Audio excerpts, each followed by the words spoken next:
ప్రపంచంలో కొన్ని ప్రదేశాలు ఉంటాయి, మనకు మ్యాప్ లో పెద్దగా కనిపించకపోయినా అక్కడి సౌందర్యం మాత్రం ఊహించలేనిదిగా ఉంటుంది. అలాంటి ఒక అపురూపమైన ప్రదేశం హెనాన్ లోని తియాంజిషాన్. ఇక్కడి రాళ్లగుట్టలు, నిటారుగా నిలిచిన కొండగోడలు, లోతైన లోయలు వాటిని ఒకసారి పైనుంచి చూస్తే ఒక పెద్ద సహజ కోటలా కనిపిస్తాయి. కొన్ని ప్రాంతాల్లో ఎర్ర రంగు రాళ్లు, మరికొన్ని ప్రాంతాల్లో పచ్చని అడవులు, ఇవి రెండూ కలిసి అద్భుతమైన దృశ్యాన్ని సృష్టిస్తాయి. ఇక్కడ అంచు మార్గాలు కూడా చాలా ఇంట్రెస్టింగ్ గా ఉంటాయి. కొండల పక్కనే చెక్కిన సన్నని దారులు, ఒకవైపు గట్టి రాయిగోడ, మరోవైపు లోతైన లోయ.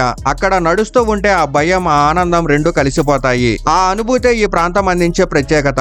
ఉదయం పొద్దుపోగానే మంచుతో కప్పుకున్న పర్వతాలు తెల్లని మేఘాల మధ్య నుంచి బయటికి కనిపించడం, ఇది ఒక సినిమా సీన్ లా కనిపిస్తుంది. మేఘాల పైన ప్రయాణిస్తున్నట్టే అనిపిస్తుంది. తియాంజిషాన్ ప్రత్యేకత ఏంటంటే ఇది ఒకే సమయంలో లోతైన అడవి, ఎత్తైన శిఖరాలు, క్లిఫ్ మార్గాలు మరియు అద్భుతమైన పర్వత దృశ్యాలను చూపిస్తుంది. ప్రకృతిని ప్రేమించే వాళ్లకు ఇది ఒక మస్ట్ విజిట్ ప్రాంతం.